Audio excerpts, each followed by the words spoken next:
नमस्कार, मैं डॉक्टर चंद्र प्रकाश घारू। हम डिस्कस करने जा रहे हैं BSc part second organic chemistry की यूनिट सेकंड। इसमें हमने अल्कोहल फिनॉल ईथर वाले पार्ट में अल्कोहल का मोनोहाइड्रिक डायहाइड्रिक ट्राइहाइड्रिक अल्कोहल कंप्लीट कर लिया था। फिनॉल हम डिस्कस करने जा रहे हैं। फिनॉल एक एरोमेटिक अल्कोहल है जिसमें हाइड्रोक्सिल ग्रुप जो है वो sp2 हाइब्रिड कार्बन से जुड़ा होता है, जबकि एलिफेटिक अल्कोहल में हाइड्रोक्सिल कार्बन sp3 संकरित कार्बन से जुड़ा होता है। फिनॉल की संरचना तथा बंध की यदि हम बात करें तो फिनॉल में बंध की तुलना एलिफेटिक यौगिकों में इनोलिक यौगिकों से की जाती है। इनोलिक यौगिकों में कीटो इनॉल चलाव्यता पाई जाती है और इसमें कीटो फॉर्म की स्टेबिलिटी ज़्यादा होती है, जबकि फिनॉलिक कंपाउंड में यदि हम देखें तो इनोलिक स्ट्रक्चर तो प्रेजेंट है लेकिन इनॉल फॉर्म की स्टेबिलिटी जो है वो ज़्यादा है, कीटो फॉर्म की स्टेबिलिटी कम है। इसका रीज़न हम एक्सप्लेन कर सकते हैं कि फिनॉल में जो इनॉलिक फॉर्म है उसके अंदर एरोमेटिसिटी प्रेजेंट है, पाइसेक्सटेट प्रेजेंट है, जबकि जो कीटो फॉर्म है उसके अंदर पाइसेक्सटेट या एरोमेटिसिटी प्रेजेंट नहीं है। ड्यू टू एरोमेटिसिटी और due to aromatic character enolic form is more stable in phenol. वर्गीकरण यदि हम देखें, मोनोहाइड्रिक अल्कोहल जिसमें phenol, cresol, metacresol, paracresol, alpha naphthol और बीटा नेफ्थॉल आते हैं। डायहाइड्रिक फिनॉल में catechol, resorcinol, quinol, hydroquinone. Trihydric alcohol में पैरागैलॉल, हाइड्रोक्सी क्विनॉल और पॉलीहाइड्रिक फिनॉल के अंदर हाइड्रोक्सी पैरागैलॉल हम एग्जाम्पल के रूप में लेते हैं। नामकरण के अंदर फिनॉलिक यौगिकों का नाम IUPAC द्वारा यथावत स्वीकृत कर लिया गया, जैसे salicylic acid, ortho hydroxy benzoic acid, cresol, meta hydroxy benzaldehyde, parachlorophenol, meta nitrophenol, picric acid. बनाने की विधियाँ, फिनॉल को पेट्रोलियम कोलदार के मध्यम तेल प्रवाह से प्राप्त किया जाता है। तो इसमें मध्यम तेल प्रवाह जो है, भारी तेल प्रवाह में मुख्यतः फिनॉल तथा नेफ्थलीन पाए जाते हैं। इन प्रवाहों को ठंडा करने पर नेफ्थलीन के क्रिस्टल प्राप्त होते हैं। नेफ्थलीन को हटाने के पश्चात प्राप्त द्रव में शुद्ध फिनॉल प्राप्त करने हेतु इसका प्रभाजी आसवन किया जाता है। फिनॉल की अम्लीय प्रवृत्ति के कारण या सोडियम हाइड्रोक्साइड से क्रिया कर सोडियम फिनॉक्साइड का निर्माण करता है। तो फिनॉल की रिएक्शन जब सोडियम हाइड्रोक्साइड के साथ करवाई जाती है, सोडियम फिनॉक्साइड प्राप्त होता है। सोडियम फिनॉक्साइड पर कार्बन डाइऑक्साइड को प्रभावित करने पर शुद्ध फिनॉल प्राप्त कर लिया जाता है। सोडियम जो प्रेजेंट है सॉल्ट के फॉर्म में, वो कार्बन डाइऑक्साइड से रिएक्शन करके सोडियम कार्बोनेट के रूप में एलिमिनेट हो जाता है और प्योर फिनॉल आपको प्राप्त हो जाता है। डाइजोनियम क्लोराइड से डाइज्यूटीकरण अभिक्रिया द्वारा डाइजोनियम क्लोराइड प्राप्त किया जाता है। डाइजोनियम लवण का जलावघटन करने पर फिनॉल प्राप्त होता है। टोलुडीन इस विधि द्वारा क्रिसॉल देता है। तो इसमें हम देखेंगे कि सबसे पहले डाइजोटाइजेशन रिएक्शन होती है। NaNO2 तथा HCl तथा एनिलीन की प्रेजेंस में रिएक्शन 0 से 5 डिग्री सेंटीग्रेड के बीच में रिएक्शन होती है, डाइजोटीकरण होता है और फिर इसका जब हाइड्रोलिसिस किया जाता है डाइजोनियम सॉल्ट का तो फिनॉल प्राप्त हो जाता है। इसी तरह से टोलुडीन यदि प्रेजेंट है तो इस अभिक्रिया द्वारा प्राप्त जो डाइजोनियम लवण है उसका हाइड्रोलिसिस करने पर आपको मेटा क्रिसॉल प्राप्त होता है। बेंजीन, सोडियम सल्फोनेट तथा क्षार की अभिक्रिया द्वारा बेंजीन के सल्फोनीकरण से प्राप्त अम्ल की सोडियम कार्बोनेट से अभिक्रिया द्वारा बेंजीन सोडियम सल्फोनेट प्राप्त होता है, जो कि क्षार से अभिक्रिया द्वारा सोडियम फिनॉक्साइड का निर्माण करता है, जिसके जलावघटन द्वारा फिनॉल प्राप्त हो जाता है। तो सबसे पहले सल्फ्यूरिक बेंजीन का सल्फोनेशन, बेंजीन सल्फोनिक एसिड प्राप्त होगा।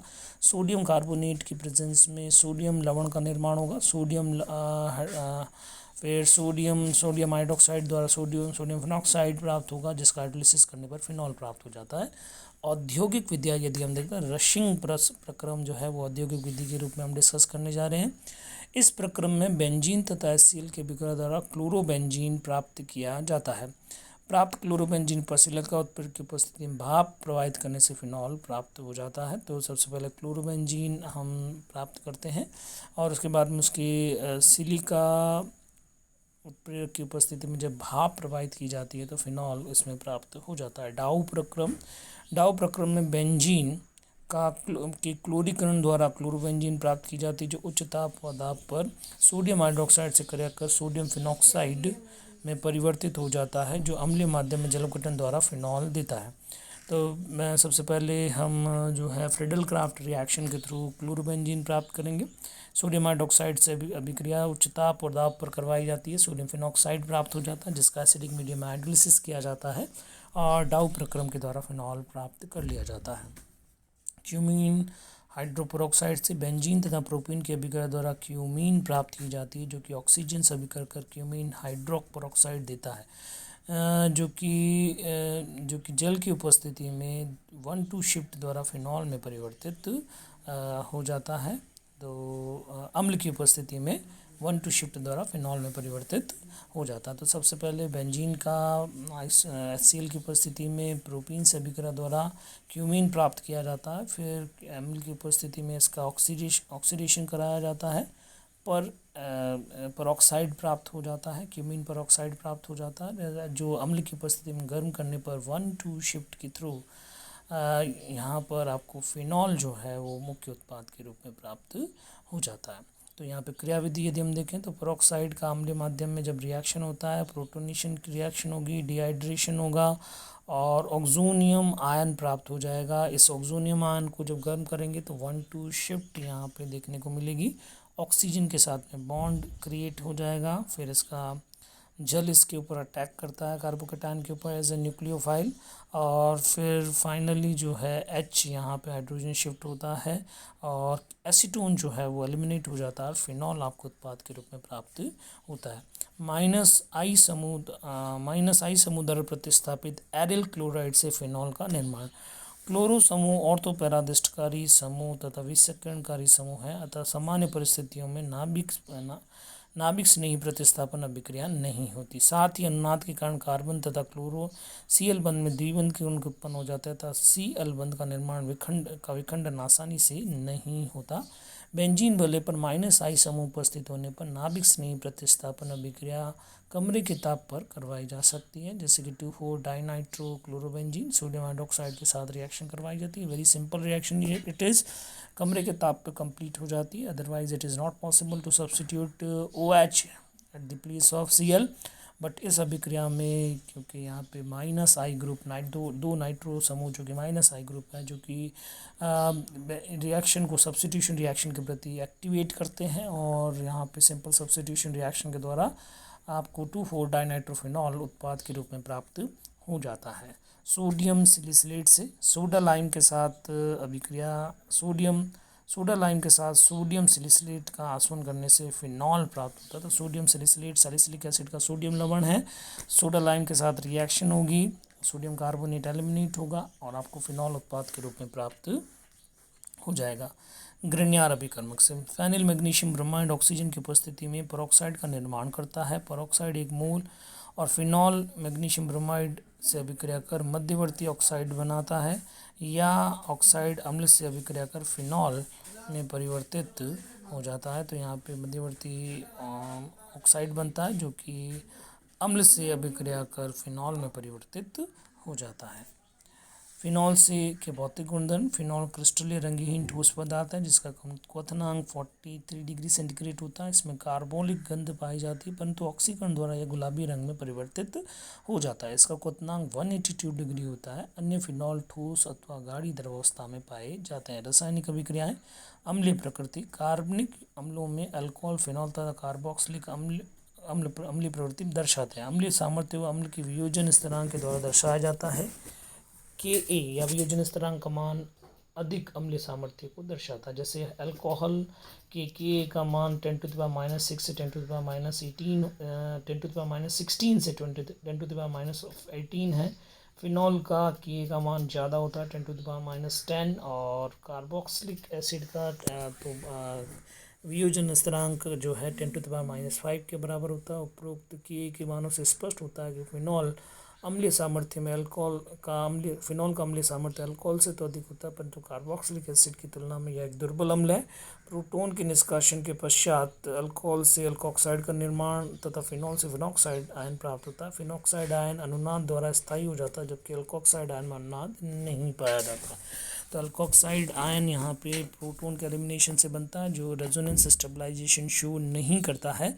जबकि फिनॉल के केस में आप देखते हैं कि जो डीप्रोटोनेशन के थ्रू जो फिनॉक्साइड आयन बनता है, that phenoxide ion is stabilize through resonance. तो हम देखेंगे कि फिनॉक्साइड आयन जो है उसका अधिक स्थायी है, क्योंकि उसके अंदर रेजोनेंस स्टेबलाइजेशन हो रहा है। जबकि अल्कोक्साइड में इस तरह का रेजोनेंस स्टेबलाइजेशन नहीं पाया जाता है। इसी कारण से अपन कहेंगे फिनॉक्साइड आसानी से बनेगा या विप्रोटोनीकरण आसानी से होगा या प्रोटॉन को आसानी से त्यागा जा सकता है। इस कारण से फिनॉल जो है अल्कोहल की तुलना में प्रबल अम्ल होता है। अल्कोहल की तुलना में अम्लीय सामर्थ्य फिनॉल का ज़्यादा होता है। फिनॉल में भी अनुनाद पाया जाता है, फिनॉक्साइड आयन में भी अनुनाद पाया जाता है। फिनॉल और फिनॉक्साइड आयन दोनों में अनुनाद पाया जाता है, लेकिन आप देखेंगे कि फिनॉल के अंदर जो अनुनाद है उसमें अधिक विद्युतऋणी ऑक्सीजन के ऊपर पॉजिटिव चार्ज प्रेजेंट है, जबकि आप देखेंगे कि फिनॉक्साइड आयन में ऑक्सीजन के ऊपर पॉजिटिव चार्ज नहीं है। अधिक विद्युतऋणी ऑक्सीजन के ऊपर दो अनुनादी संरचनाएं जिसमें नेगेटिव चार्ज प्रेजेंट है। इस कारण से फिनॉक्साइड आयन का स्थायित्व फिनॉल की तुलना में ज़्यादा होता है और इसी कारण से आसानी से प्रोटॉन को त्यागा जा सकता है और वो अम्लीय सामर्थ्य को दर्शाता है। तो यहाँ पे हमने देखा है कि फिनॉक्साइड आयन का फिनॉक्साइड आयन जो है उसका स्टेबिलिटी अनुनाद के कारण ज़्यादा होती है, क्योंकि रेजोनेंस स्ट्रक्चर के अंदर ऑक्सीजन के ऊपर नेगेटिव चार्ज होता है, पॉजिटिव चार्ज प्रेजेंट नहीं होता। कार्बोक्सिलिक अम्ल की तुलना में फिनॉल का अम्लीय सामर्थ्य कम होता है। इसे अनुनाद द्वारा समझाया जा सकता है। तो इसमें आप देखेंगे कि दोनों जो स्ट्रक्चर है कार्बोक्सिलिक एसिड के अंदर, जो कार्बोक्सिलेट आयन के अंदर अनुनाद जो दर्शाया गया है, उसमें आप देखेंगे कि दोनों रेजोनेटिंग स्ट्रक्चर जो है वो इक्विवेलेंट है, तुल्य है। तुल्य होने के कारण अपन कहेंगे कि यहाँ पे स्टेबिलिटी जो है कार्बोक्सिलेट आयन की वो फिनॉक्साइड आयन की तुलना में भी ज़्यादा होती है। कार्बोक्सिलेट आयन की दोनों अनुनादी संरचनाओं में अधिक विद्युतऋणी ऑक्सीजन परिणामवश उपस्थित है तथा कार्बोक्सिलेट आयन का स्थायित्व अधिक होता है। फिनॉक्साइड आयन तीन अनुनादी संरचनाओं में कम विद्युतऋणी कार्बन पर ऋणावेश पाया जाता है तथा फिनॉक्साइड का स्थायित्व अधिक होता है। उपरोक्त तथ्य के आधार पर कार्बोक्सिलिक अम्ल से अधिक अम्लीय सामर्थ्य की व्याख्या की जा सकती है। फिनॉल के अम्लीय सामर्थ्य पर प्रतिस्थापियों का प्रभाव।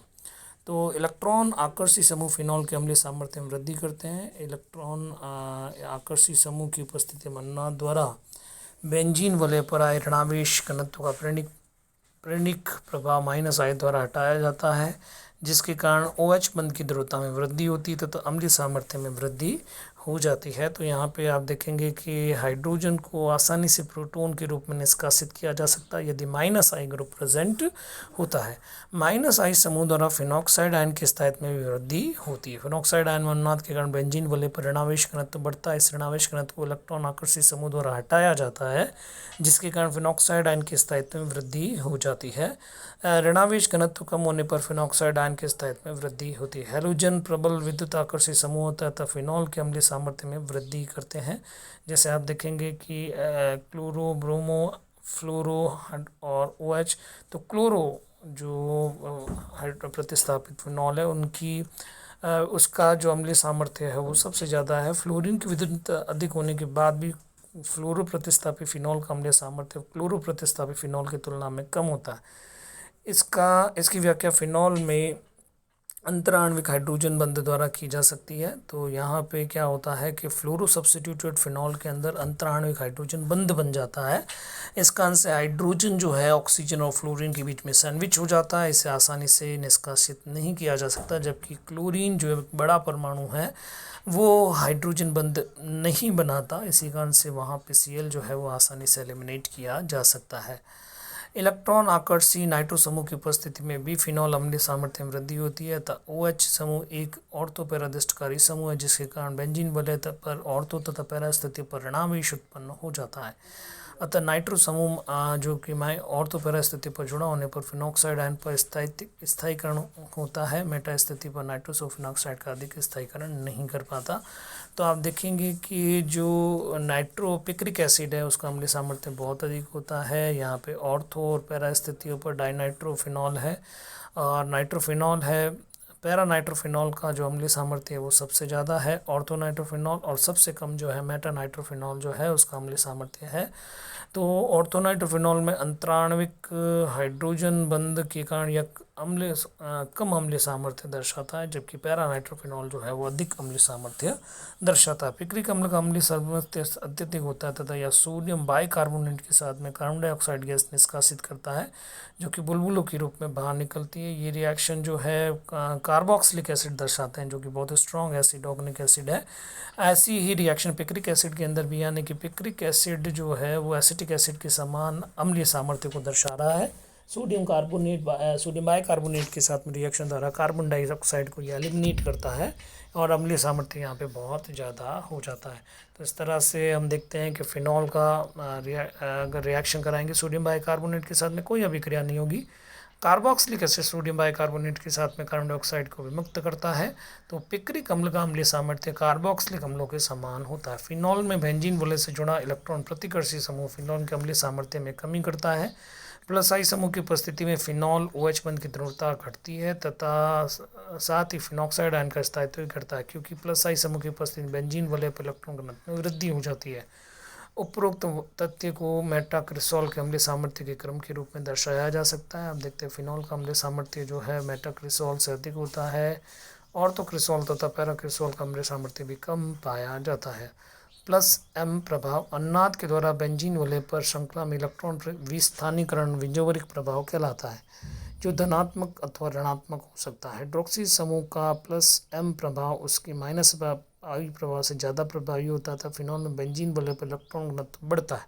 फिनॉल में एक और हाइड्रोक्सी समूह उपस्थित होता है, अम्लीय सामर्थ्य में कमी आती है। ऐसा OH समूह में प्लस M प्रभाव के कारण बेंजीन वलय के इलेक्ट्रॉन घनत्व में वृद्धि के कारण होता है। तो हम देखते हैं यहाँ पे अगर और हाइड्रोक्सिल ग्रुप प्रेजेंट होते हैं तो अम्लीय सामर्थ्य में कमी आती है। तो बाकी केमिकल रिएक्शंस जो है वो हम नेक्स्ट क्लास में डिस्कस करेंगे। Thank you very much.